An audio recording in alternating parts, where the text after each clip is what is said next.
L'émotion était à son comble au gymnase de l'UMI de Libreville, la capitale gabonaise.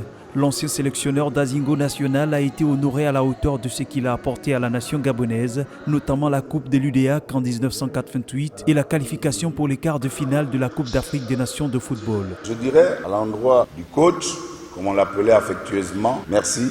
Grand merci parce qu'il nous a transmis beaucoup de choses. Nous avons collaboré de plusieurs manières entre sportifs, de père à fils, de sages aux jeunes insouciants que nous étions. Présidence de la République, primature, membres du gouvernement, institutions, délégations, amis et connaissances, tous ont rendu un vibrant hommage à un précurseur.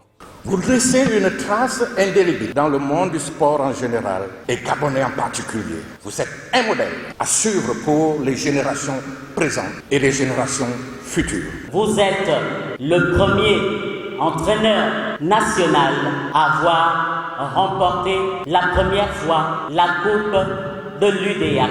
Le monde du football se souvient d'un entraîneur doué, passionné, aimant l'échange. Entre anecdotes et témoignages, chacun y est allé de son petit mot. Il nous a appris que rien n'était définitivement impossible lorsque nous œuvrons avec désintérêt, avec amour, avec passion et avec patriotisme pour le football gabonais. J'ai encore en mémoire le débat que nous avons eu il y a quelques années sur la transformation des clubs en société à objet sportif. On était dans les années 2014-2015 quand ils soulevaient le problème, quand ils l'opposaient avec acuité et quand nous discutions. Aujourd'hui, c'est une réalité. Il y a un texte qui a été pris et qui amène les clubs à se transformer en société à objet sportif. Mais il le disait déjà depuis. Après cet hommage public, Alain Dacosta Suarez a été inhumé dimanche dernier au cimetière familial de Malibé 1, dans le nord de Libreville, dans la plus stricte intimité familiale.